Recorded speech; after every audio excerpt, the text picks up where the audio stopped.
ખરેખર મહાદેવજીની મહિમાને આ શ્રાવણ માસની અંદર જે સાંભળવાનો અને મને કહેવાનો જે અવસર મળેલો છે એ પરમ કૃપાલુ મહાદેવજીની અસીમ અનુકંપા છે. અને અગર મહાદેવજીની મહિમાને સાંભળ્યા પછી અગર હૃદયની અંદર એને સંભાળીને રાખી દેવામાં આવે તો આપણને બહુ જ વિશેષ કામ આવશે. જેવી રીતના લોકો પોતાના એવા પોકેટ મની હોય સંભાળીને રાખે, કોઈ વાર એવો સમય આવશે ને ત્યારે કામ આવશે. પૈસા સાચવીને રાખે, વસ્તુ સાચવીને રાખે કે કોઈક વાર કામ આવશે. બધી વસ્તુને સાચવવાના એક જ ઉદ્દેશ્યથી હોય છે કે આપણને સમય ઉપર કામ આવે. તો જ્યારે અત્યારે આપણે પ્રભુની મહિમા સાંભળી રહ્યા છીએ તો એને પણ પૈસાની જેમ, વસ્તુની જેમ એટલું સાચવીને રાખો કે પેલું તો ક્યારેક કામ આવે, આ તો તમને ઘડીએ પલે કામ આવશે. એટલું એને સંભાળીને રાખો, એટલું સાચવીને રાખો કે સમય પરિસ્થિતિ પર નહીં પર હંમેશા અગર એની ઉપર ચિંતન મંથન કરીને ચાલશું ને તો ખરાબ સમય જ નહીં આવશે. પેલું તો આપણે સાચવીએ છીએ ખરાબ સમયમાં કામ આવે, પણ આને સાચવીને રાખ્યું હશે ને એનો ઉપયોગ થતો હશે તો ખરાબ સમય જ નહીં આવશે. તો બેની અંદર કેટલો ફરક છે.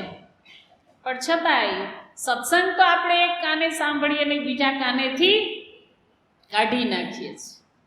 પણ સત્સંગને કાઢી નાખવા માટે નથી હોતો. પ્રભુની મહિમા સાંભળ્યા પછી એની ઉપર આપણે ચાલવાનું હોય છે.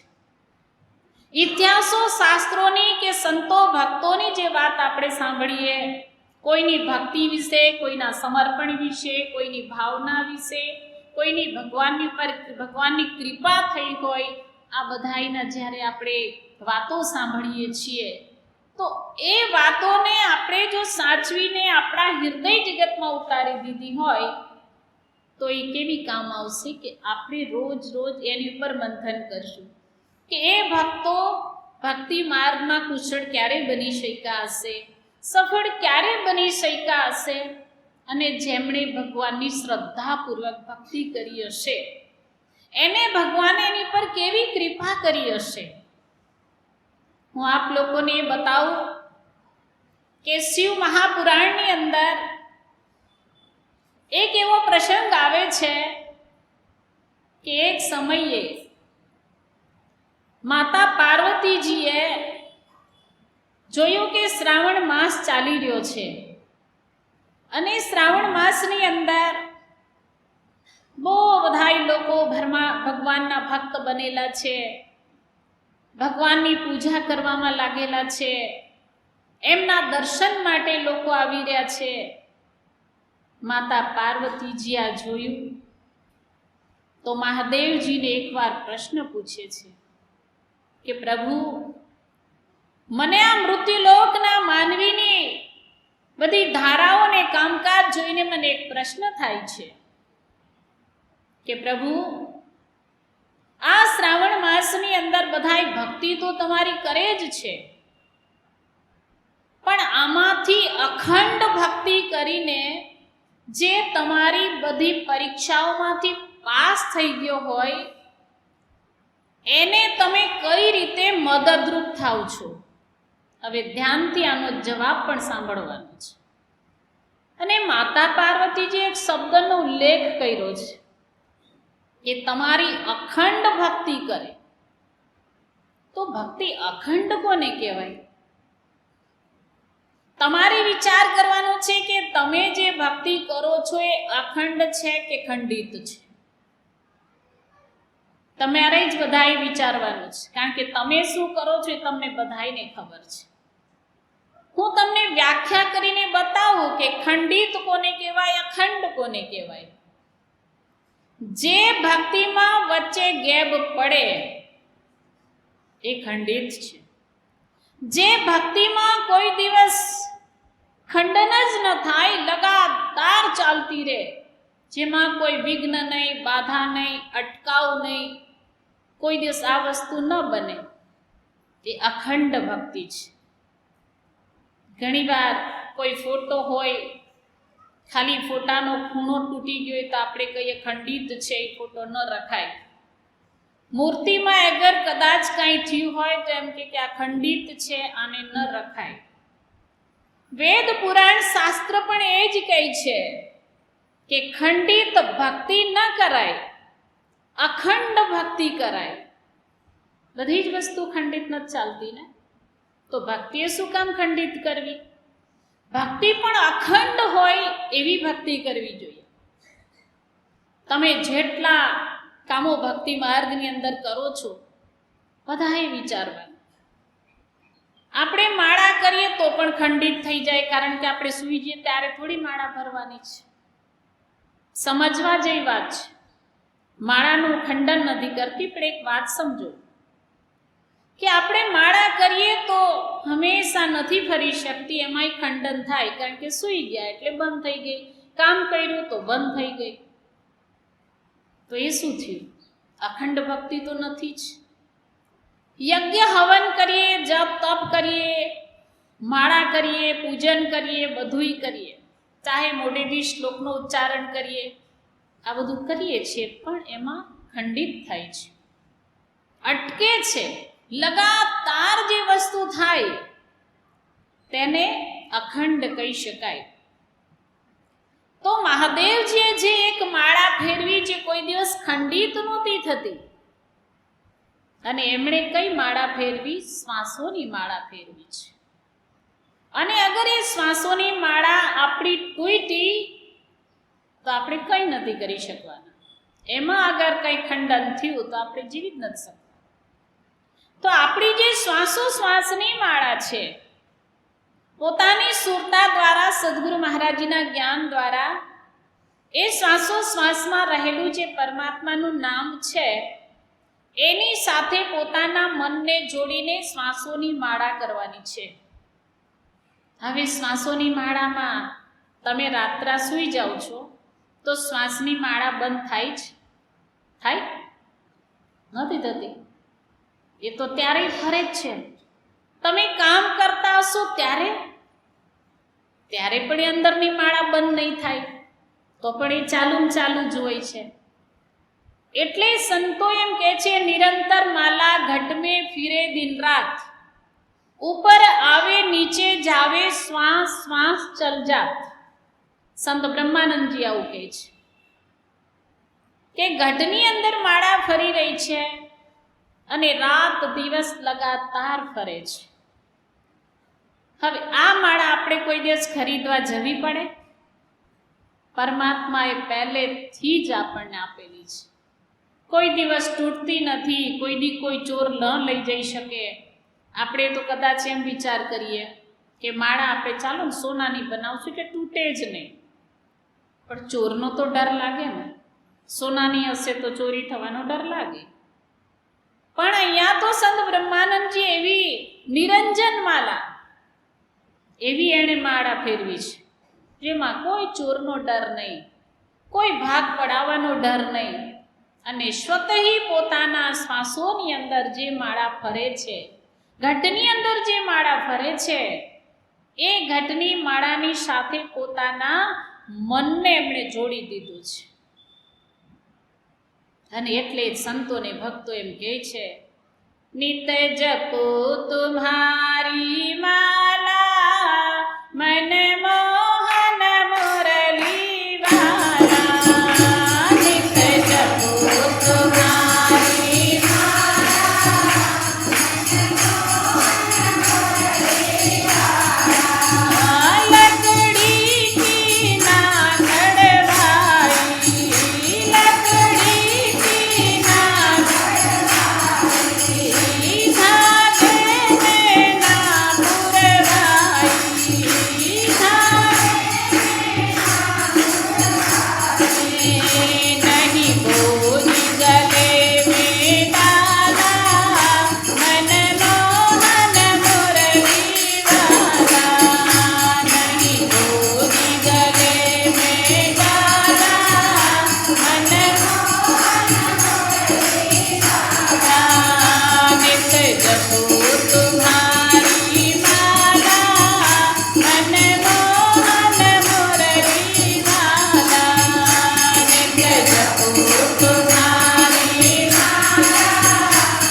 નિત જપું તુમ્હારી માલા મન મોહન મુરલીવાલા.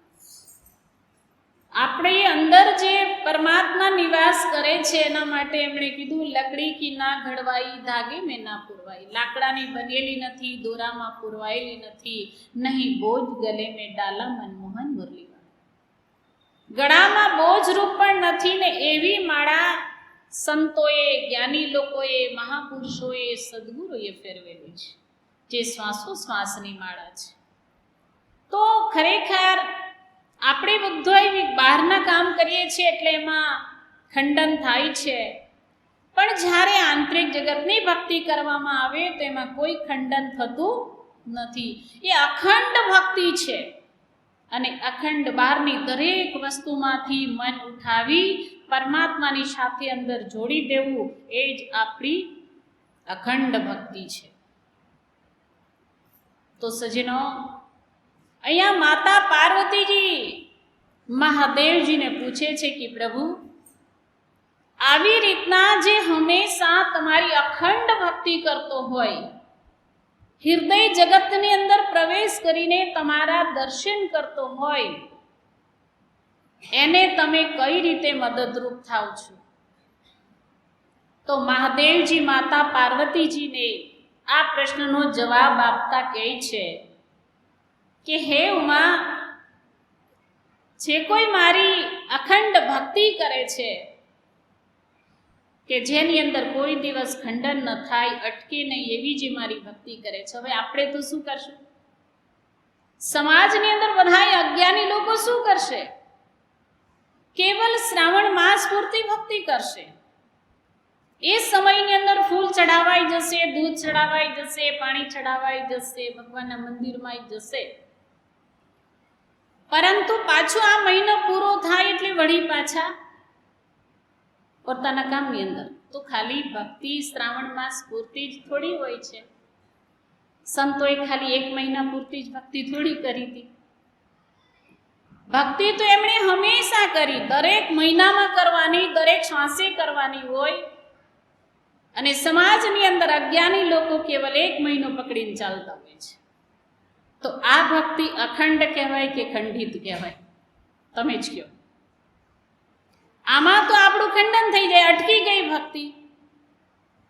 તો મહાદેવજી એમ કહે છે કે જે અટક્યા વગરની ભક્તિ કરે, જે અખંડ છે, જે ચાલુ જ હોય, કોઈથી બંધ જ ન પડે, એવી ભક્તિ જે કરે છે એનું કહે છે હું તમને એક ઉદાહરણ બતાવું. તો મહાદેવજી માતા પાર્વતીજીને એક વાત બતાવે છે કે એક જંગલની અંદર પતિ પત્ની રહેતા હતા. બહુ જ કે છે એવા મારા પરમ ભક્ત હતા, જ્ઞાની ભક્ત હતા. શ્રદ્ધાપૂર્વક બને પતિ પત્ની ભક્તિ કરે છે. મને એકવાર એમ થયું કે લાવ હું એમની પરીક્ષા કરી લઉં કે એની ભક્તિ કોઈ ડગમગે એવી તો નથી ને, અડગ ભક્તિ તો છે ને, શ્રદ્ધા એમની અધૂરી તો નથી ને. મહાદેવજી એમની પરીક્ષા લેવા માટે જાય છે. તો પ્રભુ કહે છે હું પરીક્ષા લેવા ગયો તો એક સંન્યાસીનું રૂપ મેં ધારણ કર્યું અને એની ઝૂંપડીની પાસે જઈને અલગ જગાવી અને કીધું કે મારે આજનો દિવસ તમારે ત્યાં વિશ્રામ કરવો છે. અને મહાદેવજીએ કીધું કે મારે વિશ્રામ કરવો છે એટલે બંને પતિ પત્ની બહુ રાજી થયા કે અમારે ત્યાં સંન્યાસી મહારાજ પધાર્યા છે, સંત પધાર્યા છે. જોવા જઈએ તો એની પાસે કોઈ મકાન નહીં, કોઈ સ્પેશિયલ રૂમ નહીં, નાની એવી ઝૂંપડી હતી જેમાં માંડ માંડ 2 જણા હમાઈ શકે એવી નાની ઝૂંપડી હતી બનેલી. મહાદેવજી માતા પાર્વતીજીને કહે છે કે મેં જઈને કીધું તો બંને હરખ ઘેલા થઈને કીધું કે હા હા તમારે આજે અહીંયા નિવાસ કરવામાં કાંઈ વાંધો નહીં, અમને સેવાનો અવસર મળશે. મને રોકી દીધો. મને કે છે સરસ મજાનું આસન આપ્યું, મારા ચરણ ધોયા, મારી પૂજા કરી, મારી આરતી કરી અને પછી કે છે 2 જણા ખૂબ પ્રેમથી ભોગ ધરાવે છે. એની પાસે જે હતું એ મને ભોગ ધરાવ્યું, મને જમાડ્યો છે. સુવાનો સમય થયો એટલે બંને એમ કે છે કે હવે આવા સમયની અંદર અંધકારમાં ઘોર જંગલમાં તમે ક્યાં જશો, રોકાઈ જાઓ. એટલે કીધું કે હા, મારે રોકાવાનું તો છે જ. તો કે છે ઝૂંપડીની અંદર એટલી જગ્યા નથી. તો એ બંને પતિ પત્ની, એક પતિનું નામ આહુક અને પત્નીનું નામ આહુકી. આહુક અને આહુકી બંને જણાએ નક્કી કર્યું કે ઝૂંપડીમાં નાની એવી જગ્યા છે, ત્યાં સંત સૂઈ જશે. આહુકી એક ખૂણામાં બેસીને ધ્યાન કરશે અને આહુક કહે છે હું બહાર સૂઈ જઈશ, કારણ કે અંદર તો 3ની જગ્યા હતી જ નહીં. એટલે આહુક બહાર સૂઈ જાય છે, આહુકી ધ્યાનમાં બેઠી છે અને સંન્યાસી વિશ્રામ કરે છે. રાત વીતી ગઈ છે. સવારમાં વહેલી જ્યારે આહુકી બહાર નીકળીને જુએ છે તો પતિના હાડકા સિવાય કંઈ નથી ઓટલા, કંઈ જ નહીં, ખાલી હાડકા પડ્યા છે. જોયું તો સિંહના પગલા પડેલા છે. ખબર પડી કે મારા પતિને સિંહે ખાઈ ગયા છે. પતિ મૃત્યુ પામ્યા છે. સિંહે એનો આહાર બનાવી લીધો. હવે કે છે હું પણ એમની પાછળ સતી થઈ જઈશ. તમે કે છે અહીંયા મારે ત્યાં પધાર્યા છો તો હું મારી ચિતા તૈયાર કરું. તમે ચિતાને તમારા જ કર કમલોથી અગ્નિ સંસ્કાર આપી દેજો. મારા પતિના હાડકા લઈને હું બેસી જઈશ. આ જગ્યા ઉપર એક વિચારવા જેવી વાત છે કે અત્યારના સમયની અંદર અગર કોઈના આવવાથી ઘરમાં કોઈ નુકસાન થયું તો શું થાય? તો વિચાર કરશે આના આવવાથી જ આવું થયું, આના કહેવાથી જ આવું થયું. આવા બધા વિચારો થાય કે ન થાય? પણ એને બદલે આહુકીની વિચારધારાને તમે જુઓ, કેટલી ઊંચી વિચારધારા હશે કે આજ સંત તમે પધાર્યા છો અને જો આવું ઘટના બની છે તો તમારા હાથથી મને અગ્નિ સંસ્કાર આપો. નહીં તો એ સમયમાં ગમે હોય તો એ મન વિચલિત થાય. પણ આહુકીનું મન વિચલિત નથી થયું. સંતના આવવાથી મારા પતિને બહાર સૂવું પડ્યું અને આવી ઘટના બની એવું એણે વિચાર્યું નથી. ઉપરથી સંતના સન્માન કરે છે ને એના હાથે અગ્નિ સંસ્કારની વાતો કરે છે. સંતે કીધું કે તારે શું કામ અગ્નિ સંસ્કાર દેવડાવવા છે? કે છે તું હરિ ભજન કર. તો કે છે મારા પતિ જે ભજનના સંગાથી હતા, ભક્તિના ભેરુ હતા, સાથે રહીને અમે ભક્તિ કરતા હતા, એમણે શરીર પૂરું કરી દીધું. એક સતી નારીના માટે તો એ જ ઉત્તમ હોય છે. જ્યારે એ ચિતા તૈયાર કરે છે અને એમાં બેસવાની જ્યારે પૂરી તૈયારી છે ત્યારે મહાદેવજીએ પોતાનું અસલી રૂપ પ્રગટ કર્યું. પોતાના અસલી રૂપની અંદર આવીને આહુકને પણ સજીવન કર્યો અને બંનેને ભક્તિનું વરદાન આપ્યું કે તમે જ્યાં સુધી હવે સંસારમાં રહેશો તમને કોઈ માયા વ્યાપશે નહીં અને હંમેશા તમે મારું અખંડ ભજન ભક્તિ કરી શકશો. ભગવાને આ પ્રકારે લોકોને વરદાન આપ્યું છે. માતા પાર્વતીજી પૂછે છે કે તો પછી તમે આ વરદાન તો આપી દીધું, પણ પછી તમે એને બીજી શું મદદ કરી? અખંડ ભક્તિ કરતા હતા, તમારા પરમ ભક્તો હતા, તો તમે મદદ શું કરી?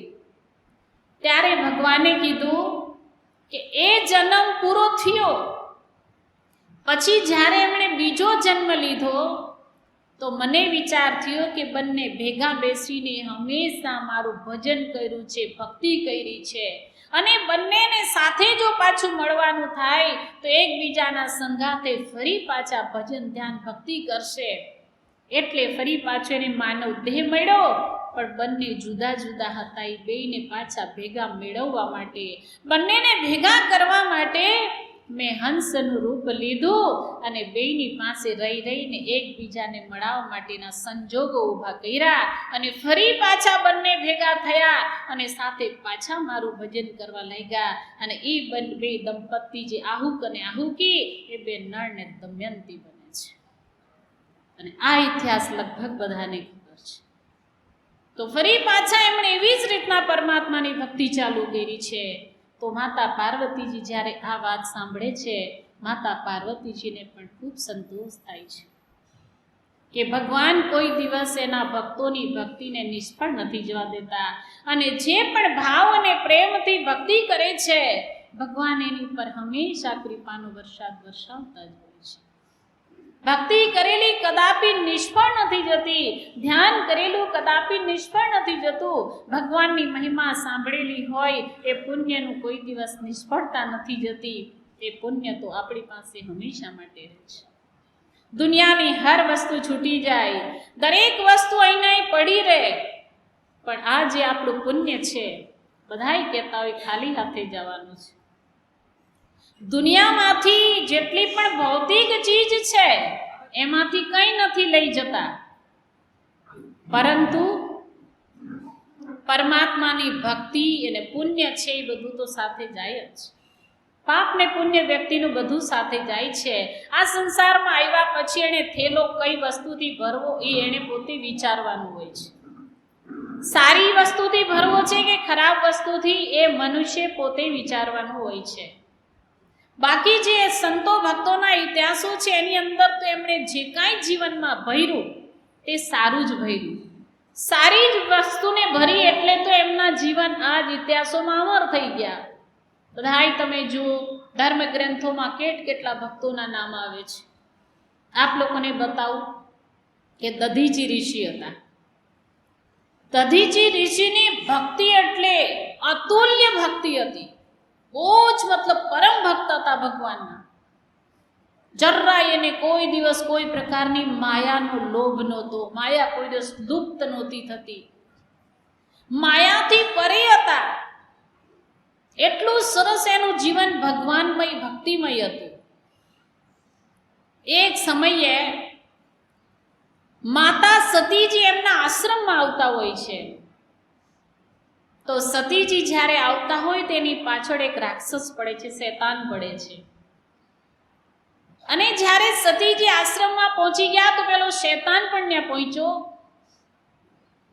અને સતીજીની પાસે પહોંચવાની કોશિશ કરે છે. ત્યારે દધીચી ઋષિ એમ કહે છે કે જ્યાં સુધી મારા શરીરમાં પ્રાણ છે ત્યાં સુધી હું તને સતીને હાથ પણ નહીં લગાડવા દો, કોઈ આંચ નહીં આવવા દો. જ્યાં સુધી મારા શરીરમાં પ્રાણ છે ને ત્યાં સુધી હું તારી સાથે લડી લઈશ. એટલો ભયંકર શૈતાન, એવો રાક્ષસ, કોઈ રીતના કંઈ સમજે નહીં. ઋષિની વાત એ થોડો સમજી શકવાનો હતો. ક્યાં ઋષિ જ્ઞાની અને ક્યાં પેલો શૈતાન રાક્ષસી બુદ્ધિ. એમણે કીધું કે હું એમને આંચ નહીં આવવા દઉં જ્યાં સુધી મારા શરીરમાં પ્રાણ છે. એટલે એને સીધો પ્રહાર દધીચી ઋષિની ઉપર જ કરી દીધો.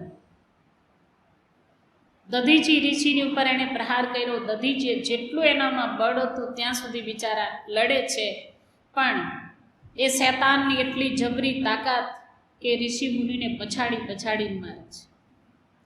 પછી જ્યારે ઋષિ ઊભા નથી થઈ શકતા, ઘાયલ થઈ જાય છે, શરીરમાંથી લોહી નીકળે છે, શરીર ઘસાયેલું છે, ઊભા નથી થઈ શકતા, તો પડ્યા પણ ભગવાનને પ્રાર્થના કરે છે, પ્રભુ મારા શરીરમાં હવે બળ નથી, તમે કૃપા કરીને આવીને સતીની રક્ષા કરો. એમની પ્રાર્થનામાંય બળ હતું, પ્રાર્થનામાંય તાકાત હતી, કારણ કે એની ભક્તિનું બળ હતું, પરમાત્માની સેવાનું બળ હતું, સમર્પણનું બળ હતું. એટલે ઋષિએ ભગવાનને પ્રાર્થના કરી તો મહાદેવજી પ્રગટ થયા અને મહાદેવજી પેલા રાક્ષસને ખૂબ પછાડે છે અને મહાદેવજી એ રાક્ષસનો વધ કરે છે. સતીજીની રક્ષા કરી.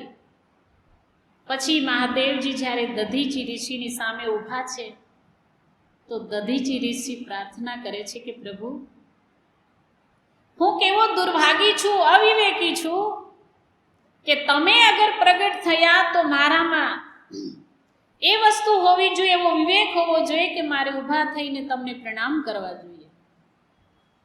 પરંતુ પ્રભુ મારા શરીરમાં તાકાત નથી, કે હું તમને ઊભો થઈને પ્રણામ કરું, વંદન કરું, ચરણ સ્પર્શ કરું? મારા શરીરમાં બળ નથી.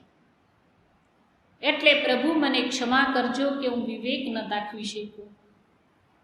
ભગવાન કહે છે, ઋષિ, જે પૂરો પહોંચેલો જ્ઞાની હશે, જે ભક્તિની અંદર એકદમ રચો પચો રહેશે, એને વિવેકની શું જરૂર હોય છે? અને તમે તો ભક્તિમાં પૂરા ઉતરી ગયેલા છો, એટલે વિવેકની કોઈ આવશ્યકતા નથી. સૂતા સૂતા જ પડ્યા હાથ જોડીને ભગવાનની સાથે વાતો કરે છે. ભગવાનને એટલી દયા આવી અને ભગવાને ઋષિને કીધું કે તમારું સમર્પણ બહુ મહાન છે. તમે પોતાના જીવનને સમર્પણ કરી દીધું ખાલી સતીજીની રક્ષા માટે, કે મારા પ્રાણ છે ત્યાં સુધી સતીને કંઈ ન થવા દો, આટલું મોટું સમર્પણ. અને એટલે જ રામચરિત માનસમાં સંત શિરોમણી તુલસીદાસજી લખે છે, સીવી દાધી છે હરીશ ચંદ્ર નરેશા, સહે ધર્મ હિત કોટી કલેશા. શું કહે છે? સીવી દધી ચ હરિશ્ચંદ્ર નરેશા. આ બધાએ ધર્મના હિત માટે કેટલા કષ્ટોનો સામનો કર્યો છે અને ધર્મની રક્ષા માટે એમણે પોતે સમર્પણ કર્યું છે. આવું તુલસીદાસજી કહે છે. તો દધીજીનું સમર્પણ અહીંયા કેમ તુલસીદાસજી પણ યાદ કરે છે? તેનું સમર્પણ જ એ પ્રકારનું હતું. બધાયના કલ્યાણ માટે વિચારતા, સમાજના કલ્યાણ માટે વિચારતા, દરેકના હિતનું વિચારતા. આવું એનું મોટું સમર્પણ હતું. આ સમર્પણ જોઈને હવે મહાદેવજી એમની ઉપર કેવી કૃપા કરે છે. મહાદેવજીએ કીધું કે આજ હું તમને એવું વરદાન આપું છું કે તમારા જે હાડકા છે ને વજ્રના બની જશે. અને વજ્રના હાડકા એટલે કે કોઈ પણ તમને હવે પછી પરેશાન નહીં કરી શકે, તમારા કોઈ હાડકા નહીં તોડી શકે, તમારા હાડકા વજ્રના બની જશે. ભગવાને વરદાન આપ્યું છે દધીચી ઋષિને, અને એવી કૃપા કરી કે દધીચી ઋષિ પાછા એકદમ સ્વસ્થ થઈ ગયા, સારા થઈ ગયા, શરીર સારું થઈ ગયું છે. અને ઊભા થઈને ભગવાનને પ્રણામ કરે છે. સજ્જનો, એ જ દધીચી ઋષિ એટલું સમર્પણ નહીં, ઇતિહાસો યાદ કરે તો એમને નથી કરતા. બહુ મોટું એનાથી વિશેષ સમર્પણ હતું કે એના હાડકા વજ્રના બની ગયા. એક સમયમાં દેવ અને દાનવોનું યુદ્ધ ચાલતું હતું. એમાં દાનવ લોકોનું એટલું બળ હતું કે દેવતા લોકો હારવા લાગ્યા. અનેક વૃત્તાસુર જેવા અનેક રાક્ષસો હતા, લડી નહોતા શકતા, સામેની સામે જીતી નહોતા શકતા. તો દેવતા લોકો બ્રહ્માજીની પાસે ગયા. બ્રહ્માજીની પાસે જઈને એમણે કીધું કે પિતામહ, અમે લોકો ખૂબ દુઃખી છીએ, ખૂબ પરેશાન છીએ, કારણ કે રાક્ષસ લોકો અમને સેનાઈથી જીતવા નથી દેતા, એનાથી અમારી હાર થઈ છે. માટે કોઈ એવો ઉપાય કરો કે જેથી અમે એમની સામે વિજય પ્રાપ્ત કરી શકીએ. ત્યારે પિતામહ બ્રહ્માજી કહે છે કે એનાથી વિજય પ્રાપ્ત કરવાનો બીજો કોઈ ઉપાય જ નથી, એક જ ઉપાય છે. તો કે અમને કૃપા કરીને એ ઉપાય બતાવો. તો બ્રહ્માજી કીધું, એકવાર મહાદેવજીએ દધીચી ઋષિને આશીર્વાદ આપેલા છે, એમની ઉપર એવી કૃપા કરેલી છે કે એમના હાડકા વજ્રના છે. તમે એમની પાસે જઈને પ્રાર્થના કરો, અને અગર એ જો તમને પોતાના શરીરના હાડકા આપી દે અને એના જો તમે અસ્ત્ર શસ્ત્ર બનાવીને જો યુદ્ધ કરશો, તો એ હાડકાની અંદર એટલું બળ છે કે એની સામે કોઈ જીતી નહીં શકે. બધાએ દેવતાએ બ્રહ્માજીની વાત સાંભળી અને આવ્યા દધીચી ઋષિના આશ્રમમાં. દધીચી ઋષિને પ્રાર્થના કરે છે કે આવી રીતના અમારા દુઃખને દૂર કરવા માટે એક પ્રાર્થના લઈને આવેલા છીએ. તમારા શરીરના જે હાડકાં છે ભગવાનના વરદાનથી વજ્રના બનેલા છે. અમારે અસુરોની સામે એનાથી યુદ્ધ કરવું છે. ઋષિ તો સમજી ગયા, આખી વાત સમજાઈ ગઈ. ઋષિએ કીધું કંઈ વાંધો નહીં, હું યોગ દ્વારા, હું સાધના દ્વારા, જ્ઞાન દ્વારા આત્મા સાથે હું મારું મિલન કરી દઉં, મારી જીવ અને આત્મા બે એક થઈ જાય. એટલે તમે કે છે આ શરીરની અંદર હાડકાં જે રહેશે એ જંગલી ગાયોને બોલાવીને ચટાડી દેજો ને હાડકાં લઈને તમારું કામ કુશળતાપૂર્વક કરી દેજો. સાંભળવું સહેલું છે, કરવું તો અઘરું છે ને. કોઈ પણ વ્યક્તિ પોતાના શરીરમાંથી કોઈ કાંઈ દઈ શકે? ઘરમાં હોય તો બધી વસ્તુ કાઢીને કદાચ તમે આપી શકો, પણ આ તો શરીરના હાડકાં દેવાના છે. એ જીતે જ, કોઈ મરી થોડા ગયા છે. દધીચી ઋષિ જીવંત છે, જીવે છે અને કહે છે તમારા હાડકાં જોઈએ. પહેલા તો અત્યારના કલયુગના સમયનું કોઈ હોય ને એની પાસે કોઈ ગયા હોય તો પહેલા તો ઝાટકી દેવું, તારા માટે જીવું, તારા માટે દુનિયામાં આવ્યું છે. પણ એ સમયમાં દધીચી ઋષિની વિશેષતા અને મહાનતા, સમર્પણ એ જ તો હતું કે એમણે તરત હા પાડી, આસન નાખ્યું, પોતે પોતાની આત્મ દ્વારા ધ્યાન કરવા લાગ્યા અને એવી એણે આત્મની અગ્નિ પ્રગટ કરી, સાથે એની આરે એક રૂપ થઈ ગયા છે. સાથે બ્રહ્મની દુનિયામાં વિચરણ કરવા લાગ્યા. શરીરમાંથી પ્રાણ નીકળી ગયા છે, પરમાત્માની સાથે એમનું શરીર પડ્યું છે અને પોતે આત્મજ્યોતિ ભગવાનમાં વિલીન થઈ ગઈ છે. દધીચી ઋષિનું જ્યારે શરીર પૂરું થઈ ગયું તો દેવતા લોકોએ જંગલી ગાયને બોલાવી શરીરના માંસને ચટાડી દીધું છે. હાડકાં લઈ અને વિશ્વકર્માજીની પાસે જઈ એના અસ્ત્ર શસ્ત્ર બનાવ્યા અને એનાથી યુદ્ધ કરવામાં આવ્યું તો તેઓ વિજય પ્રાપ્ત કરી શક્યા, અસુરોને મારી શક્યા, રાક્ષસોનો વધ કરી શક્યા અને એમણે વિજય પ્રાપ્ત કરી લીધી. તો સજ્જનો, કેવડું મોટું એમનું સમર્પણ છે. ખરેખર અઘરું છે, બહુ અઘરું છે.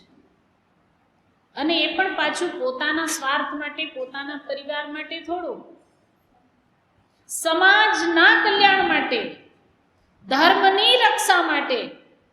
દેવતા લોકો જે યુદ્ધ કરી રહ્યા હતા ધર્મની રક્ષા માટે કરતા હતા, તો ધર્મની રક્ષા માટે થઈને પોતાનું જીવન આખું લગાડી દીધું, કુરબાન થઈ ગયા આખા જીવનથી.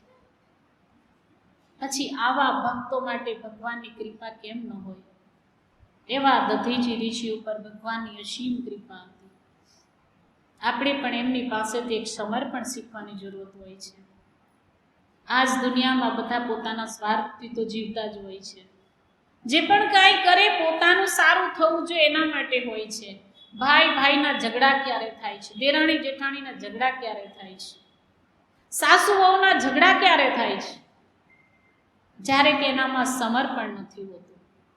પોતાની વહુ માટે થોડુંક સમર્પણ નહીં, પોતાની સાસુ માટે થોડુંક સમર્પણ ન હોય તો ધર્મના સમર્પણની તો વાત જ જુદી રહી. ધર્મ માટે તો સમર્પિત ક્યાં થવાનું?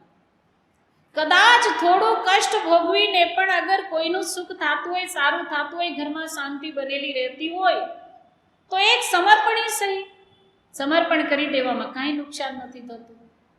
કારણ કે એના તો ઇતિહાસે નામ ચડે છે. એવા જ લોકો તો અમર થઈ ગયા છે. તો આપણે પણ અગર સારી વાતોને જીવનમાં ધારણ કરશું, આવા ઋષિ મુનિઓની પાસેથી અગર પ્રેરણા લઈશું તો ખરેખર આપણે પણ આવા સદબુદ્ધિવાળા બની શકીએ ખરા. આપણે એમની પાસેથી ઊંચી વિચારધારા લેવાની છે. હવે આવું તમે જોયું કે ભક્તોની મદદ ભગવાન કેવી રીતે કરે. બીજું સાંભળ્યું કે સમાજ માટે ને ધર્મના કલ્યાણ માટે સમર્પણ કેવું હોય. હવે જે શિવ પુરાણ મુતાબિક એના પ્રમાણે આપણે જોઈએ કે ભક્તની ભક્તિ ને સેવા કેવી હોય છે. તો આપણે નંદીની વાત લઈએ. શિવ પુરાણમાં બધી જગ્યાએ હશે તો ખુદ મહાદેવજી પણ એમ કહે છે કે હું નંદી વગર અધૂરો છું. ક્યારે કહેતા હશે? ભગવાન નંદી વગર અધૂરા છે એવું ક્યારે કહેતા હશે? તો નંદીની ભક્તિ કેવી છે? એક સમયે મહાદેવજીએ નંદીને કીધું કે નંદી થોડા પુષ્પ લઈ આવો. ફૂલ લેવા માટેની આજ્ઞા આપે છે. નંદી પુષ્પ લેવા માટે જાય છે.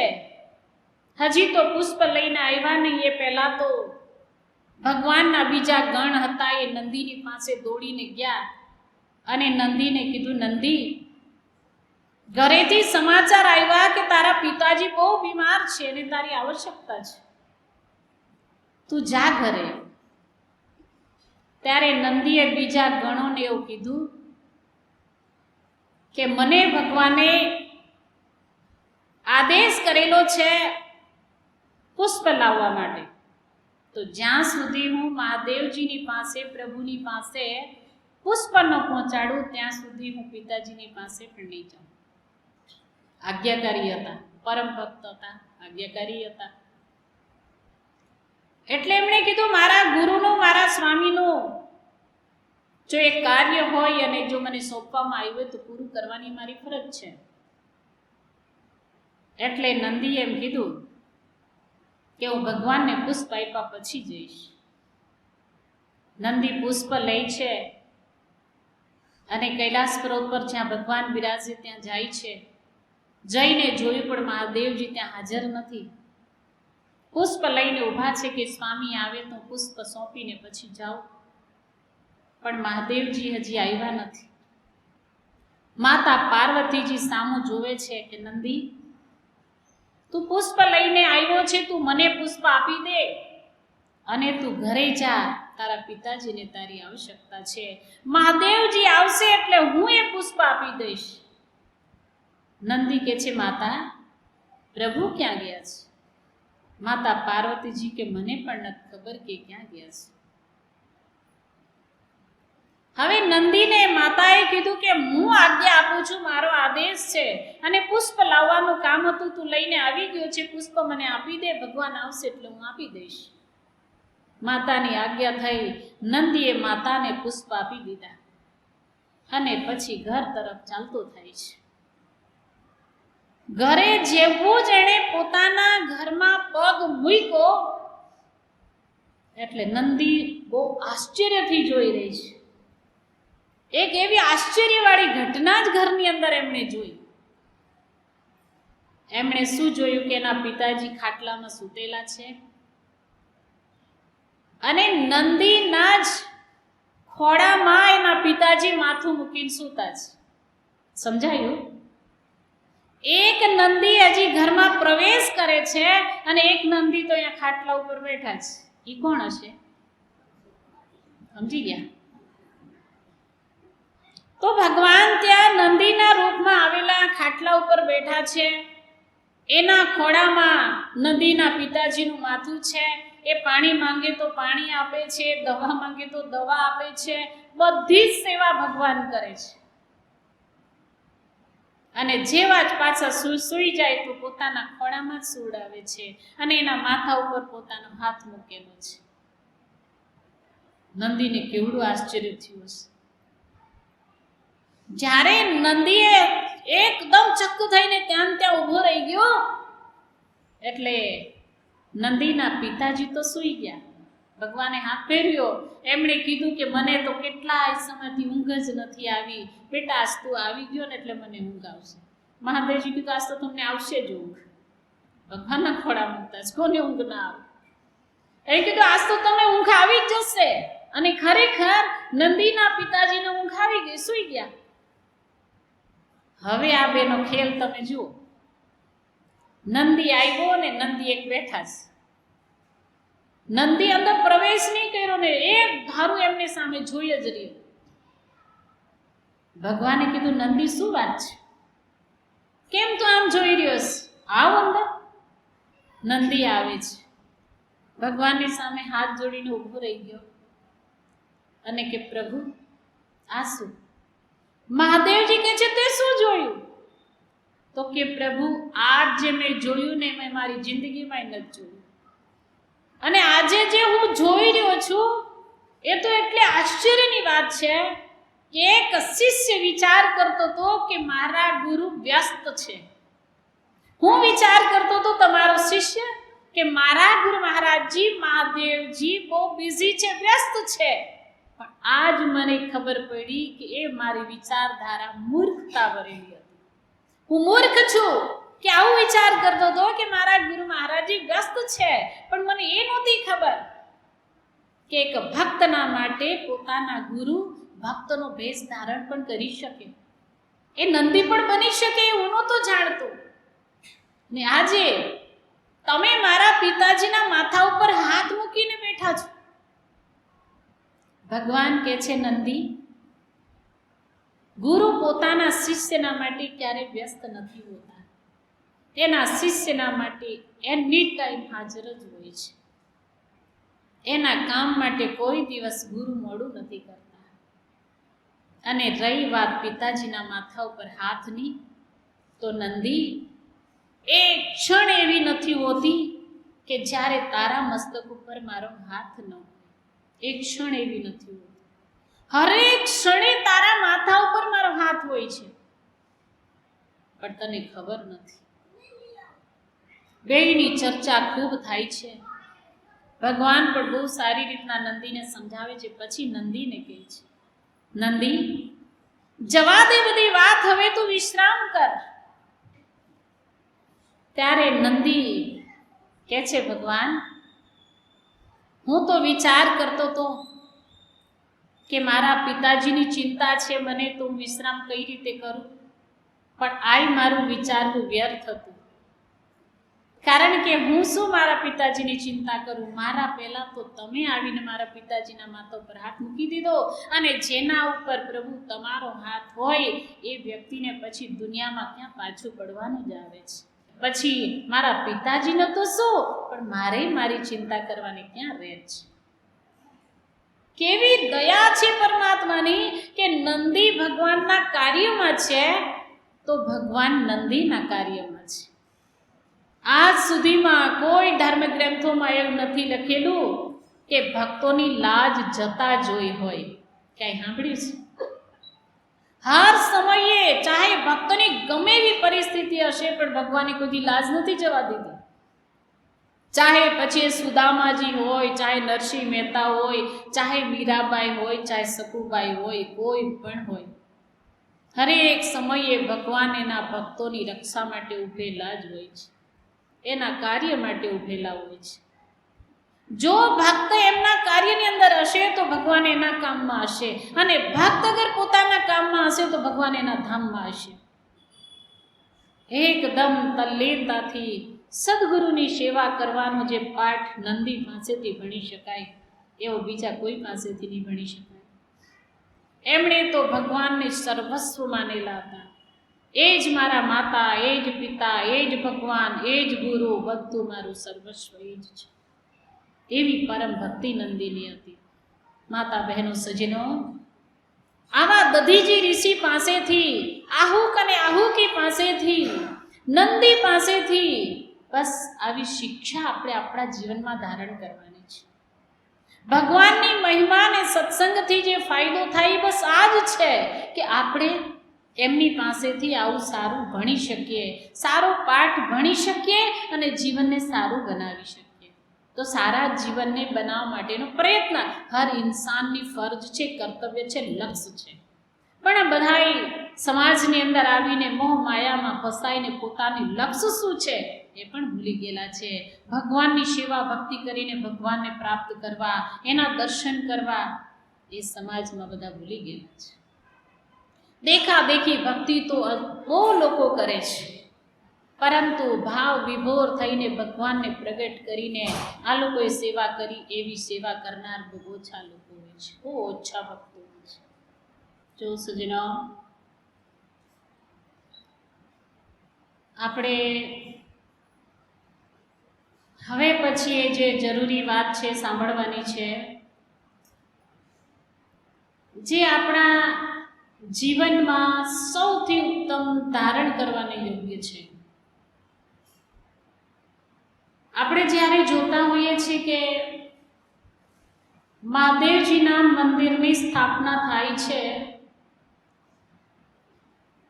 ત્યારે આપણે શિવલિંગની સ્થાપના દરવાજેથી નથી કરતા હોતા.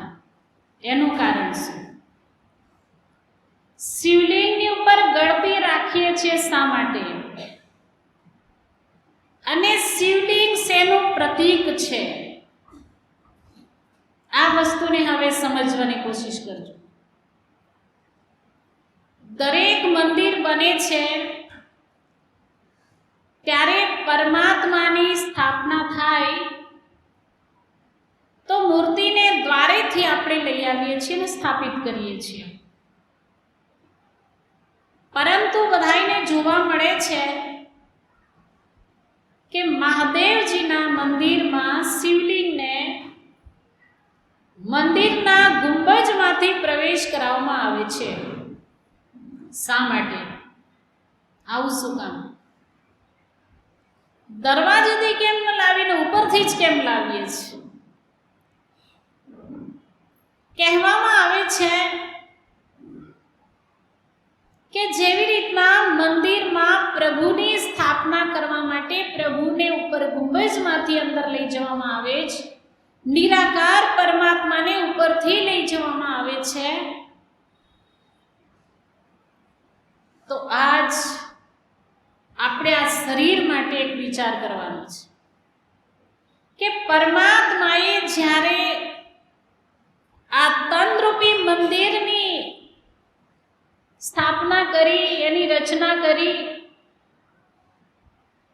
તો એમણે આખા શરીરની રચના પછી છેલ્લે જ્યારે આ શરીરની અંદર આત્માને મૂકવાની હતી, આત્માનું સ્થાપન કરવાનું હતું, કારણ કે મંદિર બનેલું હોય પરંતુ એમાં ભગવાનની સ્થાપના ન હોય તો મંદિર શું કામનું?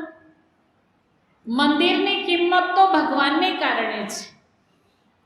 એવી જ રીતના આ ચાલતું ફરતું મંદિર બનાવ્યું, એમાં પણ પહેલા આખું ખોખું બની ગયું, પણ આમાં ન પગ ચાલી શક્યા, ન હાથ હલી શક્યા. પછી આની અંદર આત્મરૂપી જ્યોતિને આમાં પ્રવેશ કરવામાં આવે છે, એમાં આની અંદર પ્રાણ પૂરવામાં આવે છે. તો આ શરીરમાં પ્રાણ પૂર્યા, આત્મા જ્યોતિની અંદર આમાં જે સ્થાપન કરવામાં આવ્યું તે આપણા મસ્તિષ્કમાંથી કરવામાં આવ્યું, જે આખા શરીરનું ગુંબજ છે. અને અમારા કરતાં વધારે તમને અનુભવ હશે કે જ્યારે બાળકનો જન્મ થાય ત્યારે બધાય અંગો કરતાં મસ્તિષ્કનો જે આ ભાગ છે, જેને સહસ્ત્રદળ કમળ કહેવામાં આવે, જેને સહસ્ત્ર ચક્ર કહેવામાં આવે, તો એ જે જગ્યા હશે ત્યાં એકદમ નરમ હશે. બધા હાડક્યા કદાચ થોડા કડક થઈ ગયા હોય, પણ મસ્તિષ્ક જે છે એ આ જગ્યા ઉપર નરમ હોય છે. નરમ હોય એટલું જ નહીં, તમે ધડકતું જોયું હશે. એ બાળકની અંદર આ શરીરમાં પ્રાણ પૂરવામાં આવ્યા, પ્રાણની અંદર ઈશ્વરના નામને રાખવામાં આવ્યું, પોતાની અંદર બાળકની અંદર એક આત્મ જ્યોતિ પ્રવેશ કરાવવામાં આવી છે, અને પછી આ બાળકનું શરીર હલવા માંડ્યું હોય છે. તો છેલ્લે એમાં પ્રાણ શક્તિ અને જ્યોતિ સ્વરૂપ એની અંદર સ્થાપિત કરવામાં આવે છે. તો આ શરીર ચાલે છે. આવી જ રીતના આખું મંદિર બન્યું છે, તો એ મંદિરના ગુંબજમાંથી પરમાત્માની સ્થાપના કરાવવામાં આવે છે. ત્યારબાદ એની અંદર ગળતી રાખવામાં આવે. સ્થાપના થઈ ગઈ પછી ગુંબજમાંથી ગળતી રાખવામાં આવી હોય છે અને એમાં જ કળશ હોય ને કળશમાંથી ટીપું ટીપું દૂધ અને પાણી જે આપણે કળશમાં ભર્યું એ ટીપું ટીપું શિવલિંગ ઉપર ટપકતું હોય છે. આ શિવલિંગ શું છે અને ગળતી શું છે? એક કહેવામાં આવ્યું છે કે પરમાત્માએ આ ચાલતા ફરતા મંદિરની અંદર પણ એક શિવલિંગ આપેલું છે. મનુષ્ય અગર એ બરાબર શિવલિંગને બનાવતા આવડતું હોય, જો કરી શકતો હોય, તો એની અંદર પણ પોતાના મસ્તિષ્કમાંથી ગુંબજમાંથી ટીપું ટીપું અમૃત ટપકે છે તો એનું એ પાન કરી શકે. તો શિવલિંગ આની અંદર પણ છે, ગળતી આ શરીરની અંદર પણ છે. પણ શિવલિંગ શું છે અને ગળતી જે છે આપણી અંદર ટીપું ટીપું અમૃત ટપકે છે, પણ એનું પાન કોણ કરાવશે?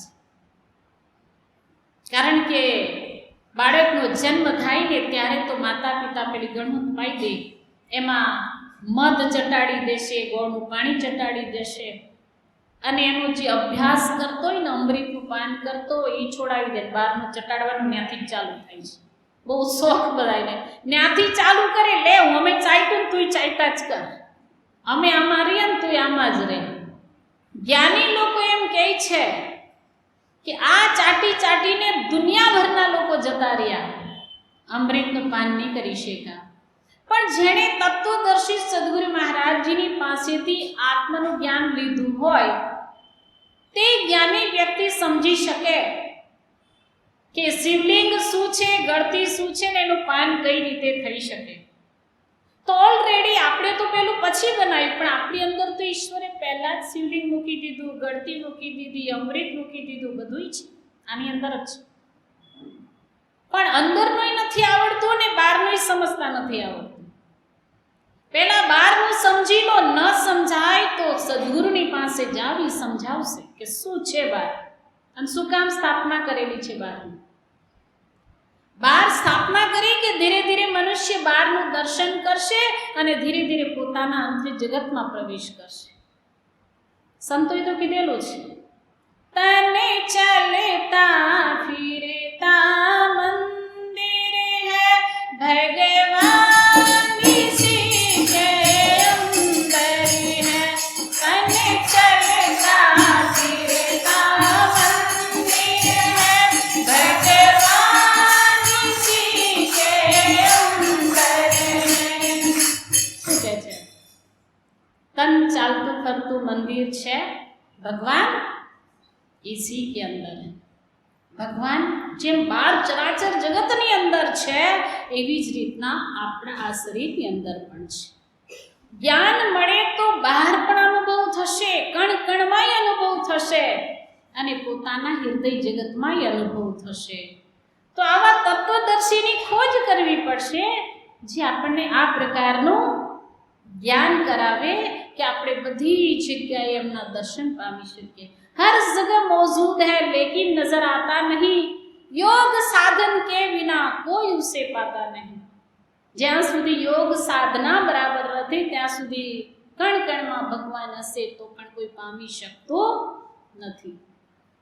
इस जग के तार तार में भगवान छिपे बैठे हैं. इस जग के तार तार में भगवान छिपे हैं. माया के इस विस्तार में भगवान छिपे बैठे हैं. माया के इस विस्तार में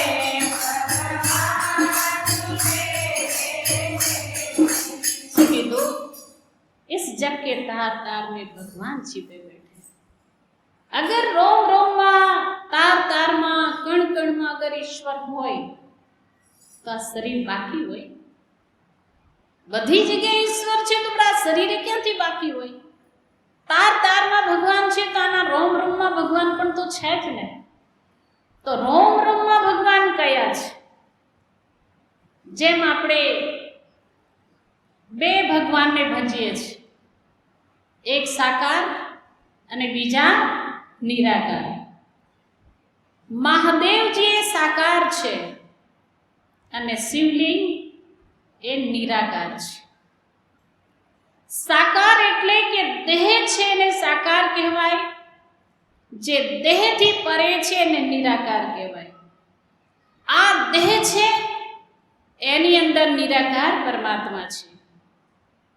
તો મહાદેવજી પણ ધ્યાન કરતા સાકાર હતા, પણ એ પોતે ધ્યાન કરતા તો નિરાકારનું કરતા હતા. તો મહાદેવજીએ જે નિરાકારનું ધ્યાન કર્યું, તો એમની અંદર નિરાકાર પરમાત્મા હતા, તો બધાની અંદર નિરાકાર પરમાત્મા હોય કે ન હોય? તો આપણી અંદર પણ નિરાકાર સ્વરૂપે પરમાત્મા બિરાજમાન છે. અને એટલે કહેવામાં આવે કે દરેક વ્યક્તિના રોમે રોમે ભગવાન છે. તો રોમ રોમની અંદર નિરાકાર શક્તિ વ્યાપક છે. આપણામાં જે શિવલિંગ રૂપે, જ્યોતિર્લિંગ રૂપે જે પરમાત્મા બિરાજમાન છે, એમનો પાવર આપણા રૂવાડે રૂવાડે છે, રોમે રોમમાં છે. અને એટલે જ્યારે રાવણ મહાદેવજીની પાસે શિવલિંગ લેવા જાય છે, ત્યારે ભગવાને એમ કીધેલું કે હું તને આખો કૈલાસ પર્વત નહીં લઈ જા, પણ હું તને એક લિંગ આપું છું અને એમાં હું મારી આત્મજ્યોતિ રૂપ એની અંદર લિંગમાં સ્થાપિત કરું છું, તો એને લઈ જા. તો આત્મજ્યોતિ રૂપ શું થયું? આપણે શિવલિંગને જ્યોતિ રૂપ જ માનીએ છીએ, નિરાકાર રૂપે માનીએ છીએ. તો એ જેવી રીતના આપણે આ આંખોથી જ્યોતિર્લિંગને જોઈએ છીએ, તો આપણી અંદર પણ એક જ્યોતિર્લિંગ છે અને એને ત્રીજી આંખથી જોવાનું છે. બહારની ચર્મચક્ષુથી બહારનું દેખાય છે અને અંદરના દિવ્ય ચક્ષુથી અંદરનું દેખાય છે. તો પરમાત્મા જ્યોતિર સ્વરૂપે આપણી અંદર શિવલિંગ સ્વરૂપે નિરાકાર શક્તિ આપણામાં વિદ્યમાન છે, આત્મ સ્વરૂપે વિદ્યમાન છે. પરંતુ એને જોવા માટે જ્યાં સુધી સદગુરુ ન મળે ત્યાં સુધી એ જ્ઞાન આપણને મળતું નથી. એવા તત્વદર્શી સદગુરુ મહારાજજી મળે તો એ આપણને જ્ઞાન મળી જશે. એટલે આપણી અંદર સાકાર ને નિરાકાર બે પરમાત્મા છે, પરંતુ દિવ્ય દ્રષ્ટિ જ બંધ હશે તો એ દેખાઈ નથી શકવાનું. અને ખરેખર ચાહે રામ હોય, કૃષ્ણ હોય, કોઈ પણ ભગવાન હશે, બધાએ પોતાની અંદર નિરાકારનું ધ્યાન કર્યું. સાકારે નિરાકારનું ધ્યાન કર્યું ને સાકારે ભક્તોને નિરાકારની સાધના કરવાનું શીખવાડ્યું, આત્મજ્ઞાન આપ્યું, તો આ સાધના શીખવાડી છે. એટલે કોઈ પણ ઈશ્વર જુદા નથી. ઘણા અજ્ઞાની જીવો, કોઈ કે છે મારા રામ છે, કોઈ કે છે મારા કૃષ્ણ છે, કોઈ કે મારા મહાદેવ છે, બધાય ભગવાનના નામે લડી રહ્યા છે. હા, તારા ભગવાન ને મારા ભગવાન. હું તમને આજ શિવ પુરાણની અંદર જે બતાવવામાં આવેલું છે અને પદ્મ પુરાણની અંદર જે બતાવવામાં આવેલું છે, હું તમને બતાવું, જરા જ્ઞાનથી સમજજો કે આપણા દુનિયાની અંદર બધાય સમાજમાં તારા ભગવાન મારા ભગવાનના નામે લડે છે. અને એ બે ભગવાન હું વાતો કરે છે ને, હું તમને શાસ્ત્રમાંથી બતાવું કે પદ્મ પુરાણની અંદર એવું લખેલું છે કે પ્રભુ શ્રી રામચંદ્રજી એવું કહે છે કે હું અને મહાદેવ જુદા નથી. કોઈ એમને જુદા સમજવા નહીં, કારણ કે અમે બંને પૂરક જ છીએ. અને જે કોઈ અમને જુદા સમજે છે તે નર્કગામી બને છે. હવે આમાં એ તો બંને એમ કે છે કે અમે એક જ છીએ, તો પછી દુનિયામાં કામ બધા જુદા લઈને બેઠા છે? એ બંને કહે છે અમે એક જ છીએ, તો પછી હું કામ જુદા માનો? પદ્મ પુરાણની અંદર આ પ્રમાણે લખ્યું છે, તો શિવ પુરાણની અંદર શું લખ્યું છે સાંભળો. શિવ શંભુ મહાદેવજી એવું પોતાના મુખારવિંદથી કહે છે કે હું અને વિષ્ણુ જુદા નથી, અને મારા હૃદયની અંદર વિષ્ણુ વસે છે અને હું વિષ્ણુના હૃદયની અંદર વસું છું. અમે બંને એક જ છે. મારા જ્ઞાની ભક્તો અમને બંનેને એક જ સમજે છે. અને હું સૌથી પ્રીતિ કરતો હોય, વિશેષ પ્રેમ કરતો હોઉં તો એને જ કરું છું જે અમને બેને એક સમાન રૂપે સમજે છે. અને જે જુદા સમજે છે એને કેટલા સમય સુધી કરેલા પુણ્ય પણ નષ્ટ થાય છે અને એ પણ નર્કમાં જઈને પડે છે. એનો મતલબ નથી વિષ્ણુ ભગવાન જુદા નથી, રામ જુદા નથી, મહાદેવ જુદા. અને મહાદેવજી કે છે અમે બધા જ એક જ છીએ. સમય પર જેવી જેવી જરૂરિયાત પડે તેવા રૂપો ધારણ કરીને દુનિયામાં કામ કરીએ છીએ. બાકી અમારી શક્તિ કઈ અલગ નથી. મહાદેવજી કે છે જ્ઞાની ભક્ત જે હોય છે એ સમજી શકે છે કે સંસારની અંદર જેટલા પણ લોકો છે બધાયની અંદર, બધાયના હૃદયમાં એ મને જોવે છે અને એટલે જ મને એ પ્રિય છે. તો બધાયની અંદર એક જ સ્વરૂપે પરમાત્મા બિરાજમાન છે. નિરાકારનું કોઈ અલગ અલગ સ્વરૂપ નથી. નિરાકાર બધાયની અંદર એક જ સમાન રૂપે બિરાજમાન છે અને કાર્ય કરવામાં આપણી ક્ષમતા ધરાવે છે. તો આ પ્રકારે જ્યારે ભગવાન રામ, મહાદેવજી, વિષ્ણુ ભગવાન બધા એકબીજાને પૂરક છે એવું શાસ્ત્રોમાં લખ્યું છે. તો અલગ અલગ માનવા ઈ સજ્જનો લોકોની અજ્ઞાનતા છે. જેણે જ્ઞાન લઈ લીધું હોય તે આ વાતને સમજી શકે અને ન સમજતા હોય એણે જ્ઞાન લઈ લેવું જોઈએ. શાસ્ત્રોની અંદર તો શિવ પુરાણની અંદર લખવામાં આવ્યું છે કે જેવી રીતના આ શરીરની ઉપર હાથ છે, આ શરીરને પગ છે. અગર તમને પૂછવામાં આવે કે હાથ કોનો, તો કહેશો મારો. અને અમે કહીશું હાથ તમારાથી જુદો છે, તો કે નહીં.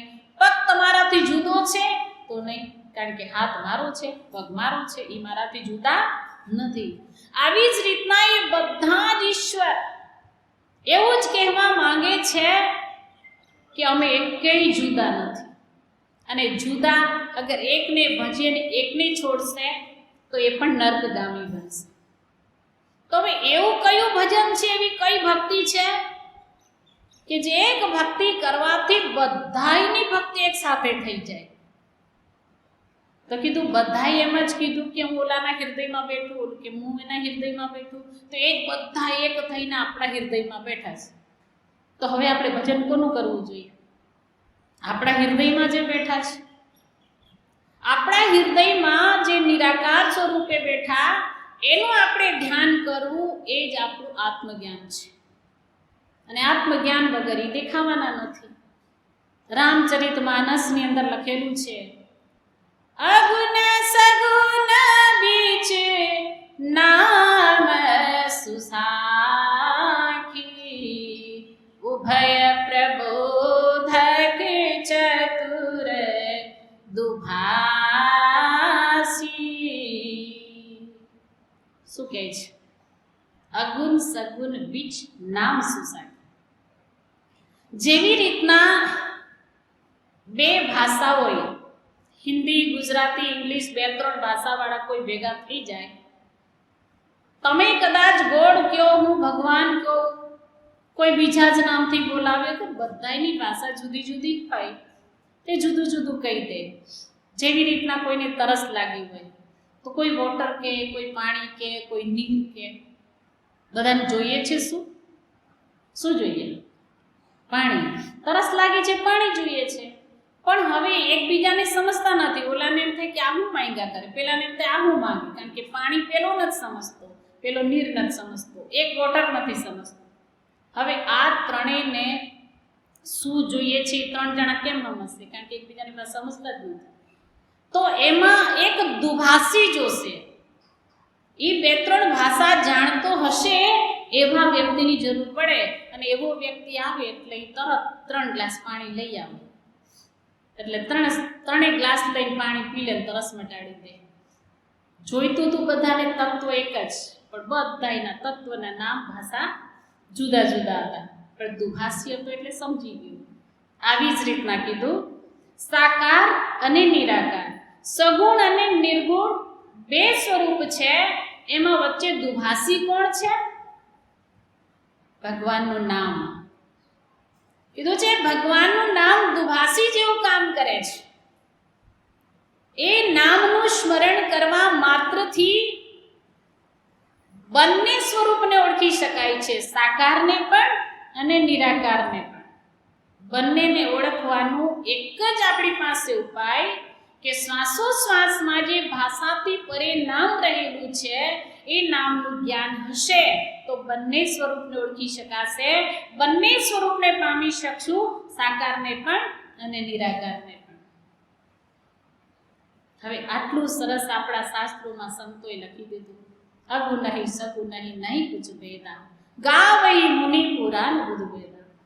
કે અગુણવાન સર્ગુણવાન, સાકારમાં નિરાકારમાં કોઈ ફર્ક નથી, પણ એ જ નિરાકાર સમય સમય ઉપર સાકાર દેહ ધારણ કરે છે. કાર્ય પત્તાની સાથે વળી પાછું નિરાકાર બ્રહ્મ સ્વરૂપની અંદર વિલીન થઈ જાય છે. તો આ જે લિંગ છે, શિવજીનું જે લિંગ છે, મહાદેવજીનું જે આપણે જ્યોતિર્લિંગની પૂજા કરીએ છીએ, એ એક નિરાકારનું પ્રતીક છે. અને કહેવામાં આવે છે કે ભગવાનનું એ સાચું નામ જાણી લેવામાં આવે તો ભગવાનના જે સાચા સ્વરૂપનું, નિરાકાર સ્વરૂપનું વ્યક્તિ દર્શન પામી લેશે. તો આટલું સરસ દરેક ધર્મશાસ્ત્રોમાં ભગવાનના સ્વરૂપ વિશે દર્શાવેલું છે, ભગવાનના સ્વરૂપ વિશે બતાવેલું છે. પણ એના માટે આપણે પ્રયત્ન કરવો જોઈએ. આ 3 દિવસની જે પણ કાંઈ આપ લોકોએ વાતો સાંભળી એ ત્યારે સાર્થક થશે કે જ્યારે તમે આ વસ્તુને જ્ઞાન દ્વારા જાણી લેશો. અમે એ જ કહીએ છીએ કે જે પણ કરો છો તેને સમજીને કરો, અને જે પામવાનું છે એને પામો, એ આપણું લક્ષ્ય છે. અગર નથી કળાતું, આપણને સાકાર નિરાકારની સમજણ નથી પડતી, તો પછી સદગુરુની ખોજ કરો. ક્યાંય તમને સમજણ ન પડે તો એક યાદ રાખજો, માનવ ઉત્થાન સેવા સમિતિ. માનવ ઉત્થાન સેવા સમિતિના સંસ્થાપક સદગુરુદેવ શ્રી સતપાલજી મહારાજ છે. તો આપ લોકો પણ અગર એ જ્ઞાનને જાણવા ઈચ્છો છો તો માનવ ઉત્થાન સેવા સમિતિના દ્વારે જરૂર આવજો. તો જ્ઞાન ઉપર જે પણ કાંઈ સાંભળ્યું છે ચિંતન કરજો, મંથન કરજો, અને જીવનમાં સાચા જ્ઞાનને જાણવા માટેનો જરૂરથી પ્રયત્ન કરજો. આટલું કહીને હું મારા વિચારોને વિશ્રામ દઈશ. સાંભળ્યું છે, જીવનમાં ન હોય, અધૂરું હોય તો જાણવાનો પૂરેપૂરો પ્રયત્ન કરી ખૂબ સારી રીતના ભક્તિ ભજન કરીને મહાદેવજીની આત્માને પ્રસન્ન કરી સાકાર નિરાકારના જ્ઞાનને જાણીને જીવનને સફળ અને સાર્થક બનાવશું. બોલે શ્રી સદગુરુદેવ મહારાજ કી. ઉમાપતિ